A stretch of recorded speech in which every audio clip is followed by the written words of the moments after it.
야곱의 이 속물성에 근접한 한 인물이 콜럼버스 대항해 시절에도 있었습니다. 그는 바로 바르톨로메 데 라스 카사스라는 인물이었습니다. 그는 1474년 스페인 세비야에서 태어났습니다. 카사스의 아버지는 콜럼버스와 함께 제2차 신대륙 항해에 참여했었기에 카사스 역시 자연스럽게 아메리카 대륙과 연결되어 신대륙을 향한 환상을 품고 살았습니다. 카사스는 법학 학위를 받은 뒤에 에스파뇰리아 섬에 가서 그곳 총독의 법률 고문을 영임했습니다. 여느 유럽 귀족들처럼 카사스 또한 토지를 소유하고 원주민들을 노예로 부리는 엔코미엔다 식민지 통치 제도의 수혜자였습니다. 그 제도의 이름은 보호와 교화였으나 실제는 노동 착취와 억압이었습니다. 1510년 30대 중반에 그는 영적인 체험을 한 뒤에 마음에 감동이 되어서 사제 서품을 받았지만 겉옷만 사제의 옷을 입었지 여전히 그는 속물적인 욕망에 사로잡힌 사람이었습니다.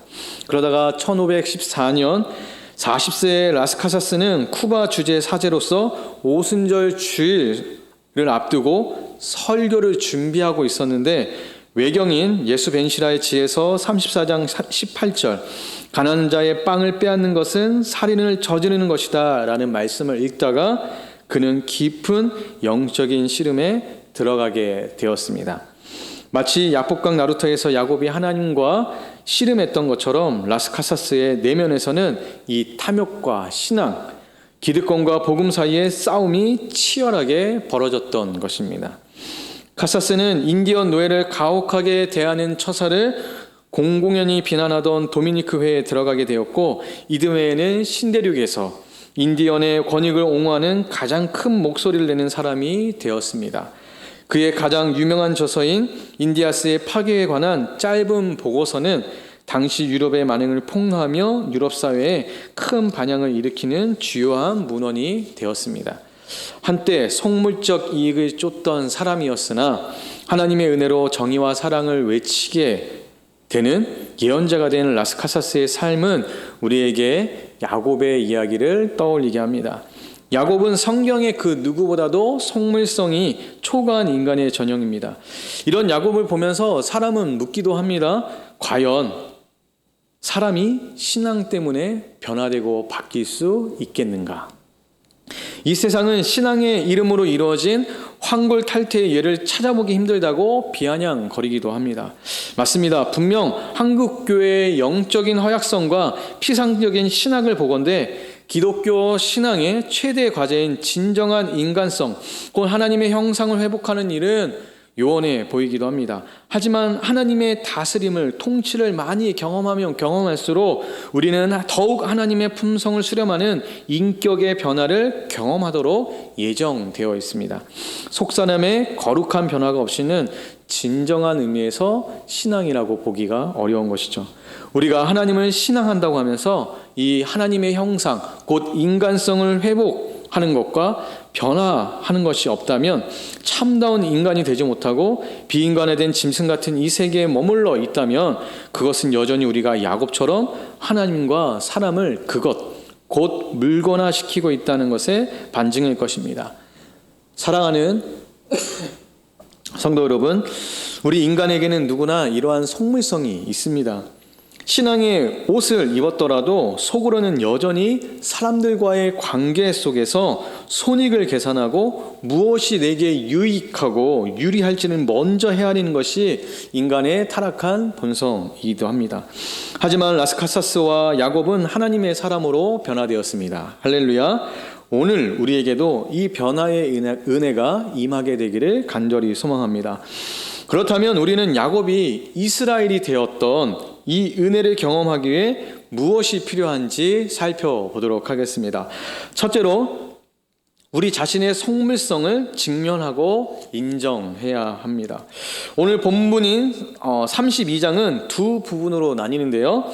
1절과 1절에서 21절은 전반부로 20년 만에 귀환길에 오르게 된 야곱의 이 극단적인 당혹감과 두려움을 예리하게 해부하고 있습니다.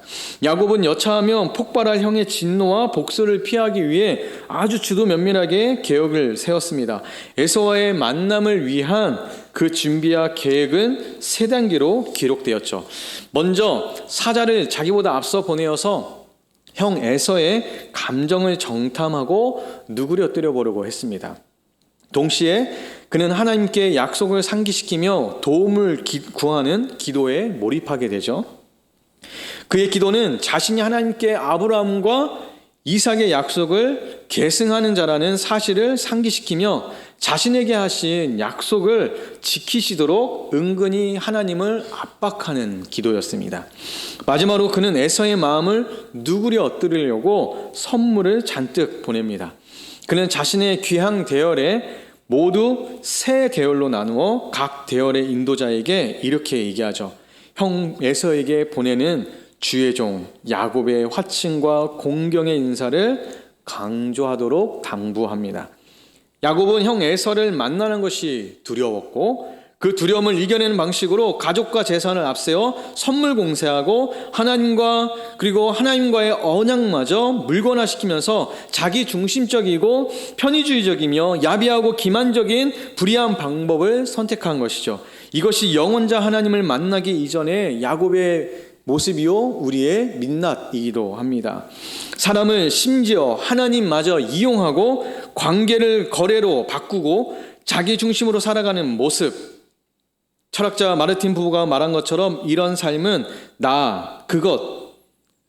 그것의 저열한 삶의 방식을 보여주기도 합니다. 마르틴 부부가 말하는 나와 너의 참된 만남이 아니라 그것의 비인격적인 만남이 난무한 것이 우리의 현실이기도 합니다. 이러한 삶의 방식에서 상대방은 인격이 아니라 수단이 되고 이용의 대상이 될 뿐입니다. 사랑하는 성도 여러분, 야곱뿐만 그럴까요? 그렇지 않죠. 사실 우리도 그렇죠. 오히려 야곱보다 우리는 더 심할 수도 있습니다. 왜냐하면 우리는 고대보다 더 첨단화되고 내면화된 자본주의의 끝시대를 살고 있기 때문입니다. 또한 자본주의는 나르시스트, 자아도취자라는 괴물을 만들기도 합니다. 속물성이 과도한 이 나르시스트들은 자본을 미끼로 상대를 통제하려고 하기도 하죠. 나르시스트는 돈을 써서 자신의 성공과 우월함을 과시하며 무엇보다 자기가 잘 보이고 싶은 사람에게는 과하게 돈을 쓰기도 합니다. 그러면서 자신이 돈을 쓰지 않는 사람을 은근히 불안하게 만들기도 하고 내가 그때 그거 사줬잖아. 넌 나한테 해준 게 뭔데? 라는 식의 말도 서슴없이 내뱉으면서 내가 널 도왔으니 넌 나에게 충성해야 돼 라는 은밀한 통제를 하기도 합니다. 이 거래적 후함에 속물적 방식으로 조정 가능한 관계의 끈을 확보하는 것이죠. 이러한 모습은 사회적 문제를 넘어 이미 자본주의 세속화를 내면하고 있는 교회 내에서도 만연합니다. 사람을 물건화시키고 수단화시키는 야곱의 이러한 속물성은 이제 우리 시대 어디에서나 흔히 볼 수 있게 되는 시대가 되었습니다. 사랑하는 성도 여러분, 파스칼은 이렇게 얘기했습니다. 인간의 위대함은 자기가 비참하다는 것을 아는 데 있다. 나무는 자기가 비참하다는 것을 알지 못한다. 자기 자신의 비참함을 깨닫는 것은 비참한 일이 아니다. 그러나 인간이 비참하다는 것을 아는 것은 위대한 일이다 라고 말했습니다. 우리가 우리 자신의 속물성을 직면하고 인정하는 것은 결코 비참한 일이 아니죠. 때는 우리가 너무나도 뼈아프게 그것을 인정하고 반성해야 될 때가 있을 것입니다. 하지만 그것이 깨달아진다고 해서 그 내 모습이 있는 그대로 발가벗겨진다 할지라도 그것이 비참한 것이 아니라 그것이 잘못된 것인데도 불구하고 깨닫지 못하는 것이 비참함이라는 것이죠. 오히려 참담한 심정으로 자신의 비참한 현실을 받아들이고 회개하는 것이야말로 인간이 가장 할 수 있는 위대한 일이라는 것입니다. 그러면 우리가 비참함으로부터 벗어나 라스카사스나 이 야곱처럼 변화되는 은혜의 인생을 살기 위해 필요한 두 번째는 무엇일까요? 우리가 비참함으로부터 벗어나는 길은 오직 영원자 하나님과의 만남뿐이라는 사실을 깨닫게 되는 것입니다.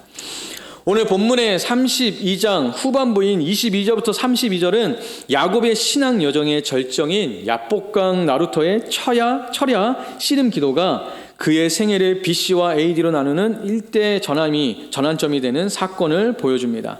야곱의 신앙 사건은 야곱이 야복강 나루터에 홀로 남는 일에서부터 시작됩니다. 사랑하는 성도 여러분, 우리는 하나님 앞에 단독자로 설 수 있어야 합니다. 특별히 여기에 있는 청년이 있다면 더더욱 부모님의 신앙에 벗어나서 하나님 앞에 서야 할 것이며, 또한 최근에 누군가의 손에 의해서 교회로 이끌려 오신 분이 계시다면 그분 또한 하나님 앞에 단독자로 설 수 있는 그 용기가 필요한데요. 그 용기는 어디에서 비롯되느냐? 바로 만남에서 비롯된다는 것입니다. 32절 1절에 보면 야곱은 주체할 수 없는 공포와 불안에 사로잡혀 있을 때 하나님의 사자들이 귀향길에 들어선 야곱을 만나는 장면이 나옵니다. 여기서 만나다라는 동작은 보호 혹은 동행을 위한 의도적인 만남을 의미하기도 합니다. 하나님은 의도적으로 지금 야곱에게 찾아오시고 야곱을 만나시는 것이죠. 하나님은 20년 전에 망명 생활의 첫날 밤에 베델에서도, 그리고 20년 후인 귀향길에 오를 때에도 야곱을 호위하십니다. 하나님의 약속은 항상 우리를 호위하여 동행하는 것입니다. 어디를 가든지 약속을 붙잡고 살아가는 우리 모두가 되기를 소망합니다. 그 약속이 없이 살아가면, 그 믿음이 없이 살아가면 우리는 늘 불안하고 늘 무언가 잘못된 길로 들어서게 되는 것이죠. 우리는 그러한 약속을 붙들고 살 때야만 우리는 늘 평강할 수 있는 것입니다. 하지만 그 이전에 진정한 약속의 계승자가 되려면 우리는 반드시 영원자 하나님을 만나야 합니다. 야곱이 베델에서 만났고 귀향길에서 만났던 그 하나님을 우리도 만나야 하는 것이죠. 그리고 야곱처럼 그 기이한 씨름을 벌여야 합니다. 하나님께 끈덕지게 달라붙어야 합니다. 여기서 중요한 것은 야곱이 물리적 사람과 싸운 것이 아니라 영원자 하나님과 인격적으로 만났다라는 사실입니다. 인간이 이 속물성이라는 비참함에서 벗어나는 일은 결코 인간끼리의 경쟁 속에서 이루어지지 않고 오직 하나님과의 만남, 하나님 앞에서의 그 씨름 속에서만 진정한 변화가 일어나는 것입니다.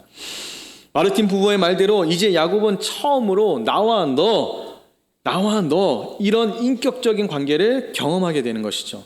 이제는 계산과 이용이 아닌 전 존재로 온 몸으로 부딪히는 진짜 만남이 일어난 것입니다. 마르틴 부부는 온갖 참된 삶은 만남에 있다라고 얘기했습니다. 온갖 참된 삶은 만남에 있다. 이 부부의 말이 이제 야곱에게 현실이 된 것이죠. 야곱은 이제 자신의 비천함에서 벗어나는 길을 만나게 된 것입니다. 하지만 야곱의 이 속물성이 깨지고 새로운 사람이 되는 일에는 혹독한 대가가 있었습니다. 25절을 함께 읽어볼까요? 25절입니다. 시작.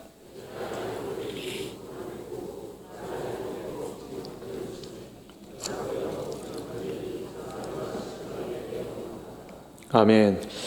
밤새도록 벌어진 씨름의 결과가 무엇이었습니까? 바로 야곱의 환도뼈 위골이었습니다. 그는 이제 평생 지팡이를 의지해야 하는 절름발이가 된 것이죠. 여기서 우리는 중요한 영적인 통찰을 얻게 됩니다. 우리가 흔히 하는 착각은 하나님과 만나면 모든 문제가 해결되고 장밋빛 인생이 펼쳐질 것이라고 막연하게 믿는 것이 있습니다. 하지만 하나님과의 만남은 나의 존재와 나의 세계가 완전히 무너지는 위험천만한 일입니다. 만남은 위험한 것이죠. 만남은 장엄한 패배를 가져오게 합니다. 신학자 뷰이너는 야곱의 환도뼈 위골 사건을 장엄한 패배라고 해석했는데요. 이 사건이 패배인 것은 야곱이 절뚝거리게 되었기 때문이고, 패배이나 장엄한 것은 그가 하나님과 싸웠기 때문입니다. 이제 야곱은 평생을 절뚝거리면서 하나님과 겨루어 이기는 데에는 그만한 고통이 따른다는 것을 증거하며 살게 되었습니다. 사랑하는 성도 여러분, 오늘날 한국교회는 제자도란 이런 위험을 감수하는 것이라는 사실을 상기시켜 주어야 합니다. 이제 우리에게 남은 과제는 하나뿐입니다. 자신을 하나님께 던져라. 조금은 더디가게 되더라도 올바르게 걸어가기 위하여, 진정한 참 사람과 제자가 되기 위하여 기꺼이 하나님의 지팡이에 평생을 의지하는 절름발이가 되어라고 가르치는 교회가 되어야 합니다. 사랑하는 성도 여러분, 우리는 하나님을 만나기 위해서 무엇을 포기하고 대가지불을 했습니까?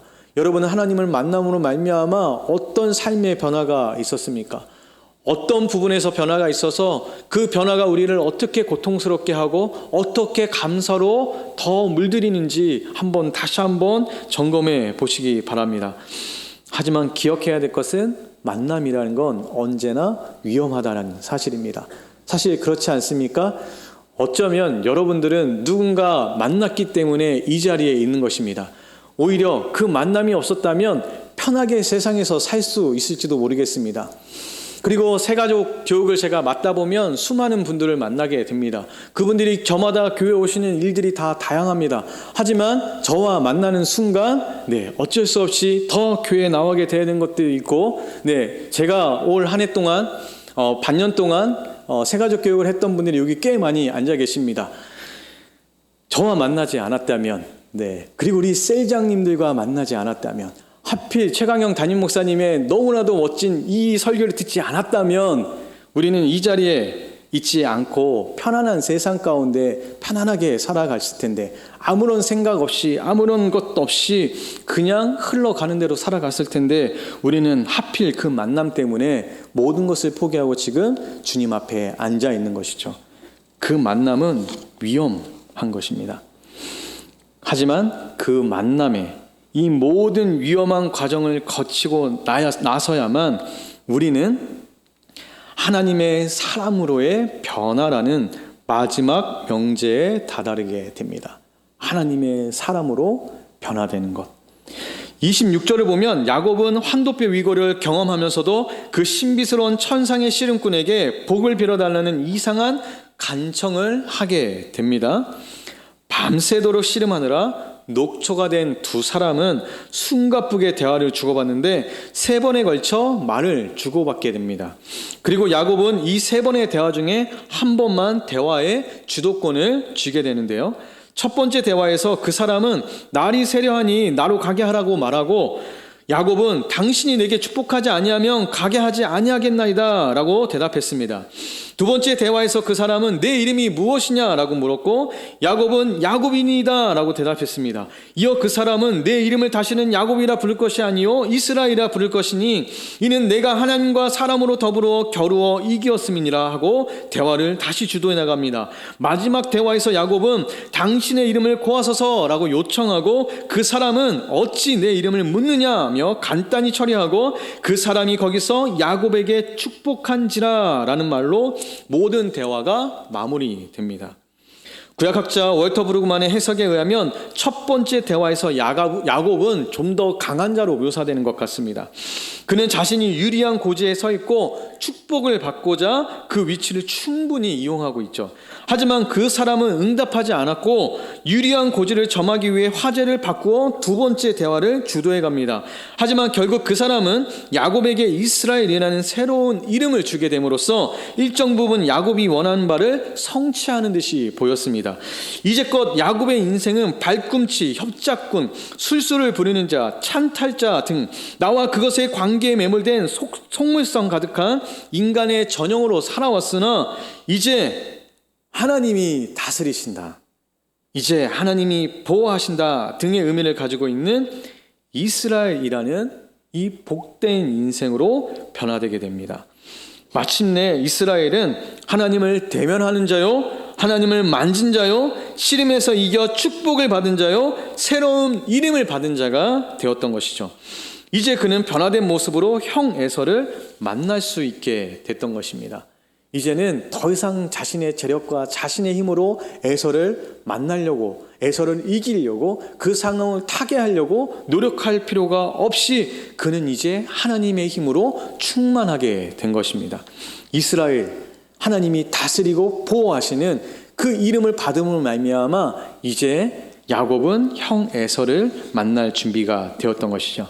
그리고 비로소 그는 30절로부터 32절을 통해서 호소력 짙은 진정한 신앙을 고백하게 됩니다. 야곱은 하나님의 사람으로 변화되어 새로운 힘을 얻게 되었고 동시에 새로운 약함이 주어지게 된 것입니다.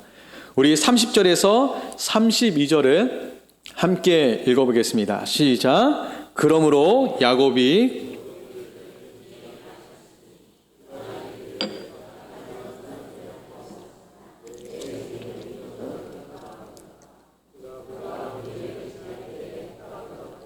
그의 허벅다리로 말미암아 절었더라. 그 사람이 야곱의 허벅지 관절에 있는 둔부의 힘줄을 쳤으므로 이스라엘 사람들이 지금까지 허벅지 관절에 있는 둔부의 힘줄을 먹지 아니하더라. 아멘. 야복강 나루터에서 야곱이 벌였던 그 씨름은 지난 40년간의 자신의 삶의 요약이요, 새로운 존재로 환골탈태하기 위한, 거듭나기 위한 해산의 고통이었던 것입니다. 야곱의 이야기에서 보듯이 우리의 인간성, 곧 하나님의 형상을 회복하는 일은 결코 만만한 일은 아닙니다. 부단히 자기 뼈를 깎는 고통이 수반되어야 합니다. 고통스럽겠지만 나는 야곱입니다. 나는 야곱입니다. 다시 말해 나는 속이는 자, 형의 발꿈치를 붙잡고 사는 경쟁적 인생의 전형입니다. 속물속이 초과한 죄인입니다. 라는 고백 없이는 결코 변화될 수 없는 것입니다. 야곱이 자신의 지난 40년의 삶을 요약했던 창세기 32장 30절에서 32절의 신앙 고백이 우리와 여러분의 고백이 되기를 간절히 소망합니다. 영원자 하나님을 만나는 것이 기독교 신앙의 정수이자 전부라 할 수 있습니다. 인간성의 회복, 하나님의 형상을 회복하는 것, 이것이 우리가 추구해야 할 참된 영성인 것이죠. 적어도 오늘 본문은 야곱의 대퇴골이 위골되는 장면을 통해서 요원해 보이는 인간 변화의 가능성을 보여주고 있습니다. 그리고 무엇보다 우리는 야곱의 이야기를 통하여서 하나님의 뜻이 도덕적이고 윤리적인 청정 지역에서만 이루어지는 것이 아니라 사람의 진창 같은 이 현실 속에서도 인간적인 야망이나 허약한 인간의 실수와 경거망동 등 이러한 진창에서도 꽃을 피우게 된다는 것을 우리는 보게 되는 것입니다. 그러므로 교회는 죄인들의 무리가 될 수밖에 없습니다. 철과 철이 맞부딪혀 굉음을 내는 것이 바로 교회입니다. 교회는 더러운 곳이죠. 그럴 수밖에 없습니다. 죄인들이 모여들었기 때문이죠. 거기엔 온갖 오물이 넘쳐나는 것입니다. 죄악들이 넘쳐나기 때문이죠. 하지만 그 죄인들은 구원받은 죄인들입니다. 자기를 회개하고 성찰하고 객관하려고 몸부림치는 인간성을 회복한 죄인들이 있는 것이 바로 교회입니다. 그런데 만약 그런 몸부림이 전무하고 그런 몸부림이 없는 교회라면 그것은 더 이상 교회라기 어렵습니다. 교회는 죄인들이 하나님의 무한자비를 경험하고 회개하는 곳이 되어야 합니다. 교회는 신앙은 과연 인격을 변화시킬 수 있는가? 정말 사람은 신앙으로 말미암아 변화되는가? 그러한 질문을, 그런 조롱 섞인 질문을 불식시키며 인간성이, 하나님의 형상이, 삶이 회복되는 곳이 되어야 합니다. 비록 그 변화로 인해서 야곱처럼 위골된 환도뼈 때문에 평생 다리를 절게 되더라도, 야곱처럼 하룻밤에 기도를 통하여 속물성이 초과한 사기꾼이요 경쟁자 인간의 천박한 경력을 접고 하나님의 사람으로 변화될 수 있다면 하나님의 지팡이에 평생을 의지하는 절름발이가 되어도 좋다고 신앙을 고백할 수 있는 우리 모두가 되기를 간절히 소망합니다. 사랑하는 성도 여러분, 우리는 야곱의 파란만장한 신앙 역정 속에서 인간성이 회복되고 인격과 인품이 성장이 이루어지고 있음을 보면서 신앙적 인간성의 회복이야말로 하나님의 살아계심과 하나님의 다스리심을 심층적으로 그리고 현실에서 경험할 수 있는 필수 과정임을 목격하였습니다. 이제 우리는 이 위험천만한 만남을 시도해야 합니다. 자신의 옛사람이 붕괴되고 새 사람을 덧입는 영원자 하나님과의 만남을 갈망하시기를 축복합니다. 온갖 참된 삶은 그 만남에 있기 때문입니다. 저는 그 만남으로 인해 하나님의 지팡이에 평생을 의지하는 절름발이가 된다 하더라도 기필코 영원자 하나님을 만나러 나아가기로 결단합니다. 여러분들은 어떠십니까? 여러분들은 정말 하나님과의 진실되고 진정한 만남을 하고 계십니까? 그 속에서 여러분들은 얼마나 변화되고 계십니까? 우리의 신앙 여정을 돌이켜 보시기 바랍니다. 십수년을 하나님과 동행한다고 말했지만 우리 안에 진정한 변화가 일어났습니까? 우리의 속사람은, 우리의 후패한 속사람은 어떻게 변화되어 가고 있습니까? 우리는 더 나은, 더 괜찮은 신앙인으로 변화되어 가고 계십니까? 여러분은 아직도 그러한 진정한 만남을 통한 진정한 변화를 경험해 보지 않으셨다면 다시 한번 우리가 결단하기를 원합니다. 하나님의 지팡이를 평생 의지하는 절름발이가 되어도 좋습니다. 하나님, 나를 변화시켜 주옵소서. 하나님, 나를 만나 주옵소서. 그 만남으로 말미암아 내 인생이 하나님, 이제는 속물성 가득한 인간이 아니라 하나님의 말씀과 진리로 그 평강과 은혜와 은총만이 가득한 그런 하나님의 사람으로 변화되기 원합니다. 그러한 삶의 변화를 우리에게 허락하여 주시옵소서라는 그런 마음으로 우리 함께 찬양하며 하나님 앞에 나아가기 원합니다.